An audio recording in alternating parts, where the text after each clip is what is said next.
Hello, have a great morning, my dear children. Today you are going to learn about opposition in Mecca, Hijrah, the five principles of Islam, the Quran, and caliphs. Now we are going to learn about opposition in Mecca.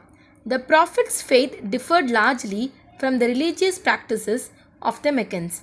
He met with stiff opposition since he had been denounced by their traditional belief. At this time, his uncle Abu Talib, who held considerable influence over Mecca, provided him protection which enabled him to continue spreading his message.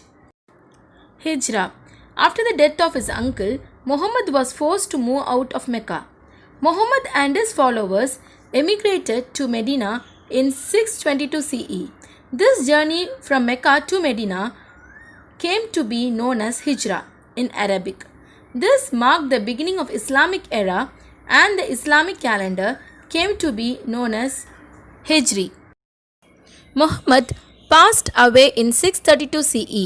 By then, almost the whole of the Arabian Peninsula had been converted to Islam. Mecca and Medina became important holy places of the Muslims. Muhammad laid the foundation for the ideal Islamic state. A core of committed Muslims was established and a community life was ordered according to the requirements of the new religion Islam. Foremost among these were the five pillars of Islam, the essential religious duties required of every adult Muslim who is mentally able. The five pillars are described in some part of the Quran and were already practiced during Muhammad's lifetime. One should observe the five pillars of Islam. These are the five duties. There is no God except Allah and Muhammad is his prophet.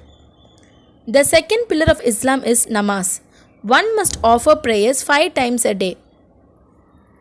Zakat is the third pillar of Islam. All those who have the means are required to give alms to the poor as a way of serving God. The fourth pillar of Islam is fasting. The Quran prescribes fasting during the month of Ramadan, the 9th month of the 12th month Islamic lunar year. The month of Ramadan is sacred because the first revelation of the Quran is said to be occurred during this month. The fifth pillar is Hajj. Muslims who have the physical and financial ability should perform the pilgrimage or Hajj to Mecca at once in a lifetime. Let us know about few more teachings of Islam. There is a life after death. Islam speaks of the day of the judgment, when all persons shall receive the reward of their early deeds. Those who obey the teachings of the Quran will go to the delightful garden of the paradise. In addition to the above principles, Muslims were also required to respect their parents and do justice to all. They should follow rules laid down regarding marriage and sharing of property. They must not eat pork and must not lend money on interest. Now we are going to learn about the Quran. To Muslims, the Quran is the word of God in which God expresses His will for mankind. The word Quran comes from the Arabic word meaning recitation. It governs the whole of Muslim's life as it describes and tells how a Muslim is to live his life. It sets out the duties of parents towards their children, of masters to their servant, and of the rich to the poor. These teachings were the revelations that Prophet Muhammad received from the God over a period of 23 years. The Quran is composed in Arabic. Next, we are going to learn about caliphs. After Muhammad's death, no one could legitimately claim to be the next prophet of Islam. Relying on ancient tribal custom, the Muslim community elected as their leader Abu Bakr, a loyal friend of Muhammad, in 632 CE. Abu Bakr became the first caliph, a title that means the successor or deputy. Right guided caliphs, Abu Bakr and the next 3 elected caliphs, Umar, Uthman and Ali, all had known Muhammad. They used the Quran and Muhammad's action as guides to leadership.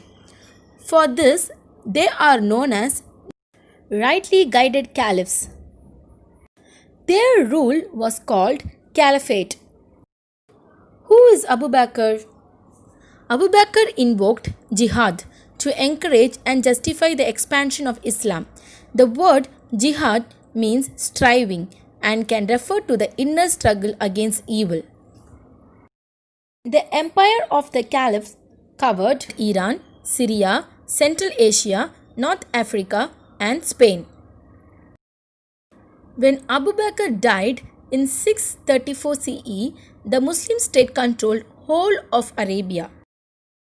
Next, we are going to learn about Umayyads. The Umayyads was the first great Muslim dynasty to rule the empire of the Caliphate, sometimes referred to as the Arab Kingdom. Under Abdul Malik, the Umayyad Caliphate reached its peak. Muslim armies overran most of Spain in the west and invaded Mukran and Sindh in India in 712 CE. Next, we are going to learn about Abbasids. The most powerful of those groups, the Abbasids, took control of the empire. Islamic culture started to evolve under the Umayyads, but it grew to maturity in the first century of the Abbasid dynasty. To solidify power, Abbasid moved the capital of the empire in 762 CE to a newly created city, Baghdad, in central Iraq. So the capital was shifted from Damascus to Baghdad. These towns flourished due to the trade in the seas. All the profit got from the trade was used to construct beautiful buildings, mosques, hospitals, and schools. With this, we will conclude our session. We will learn more about Islam in our next sessions. Now it's an activity time. Complete the Google form attached with this video and send it back to me. Bye children, have a great day.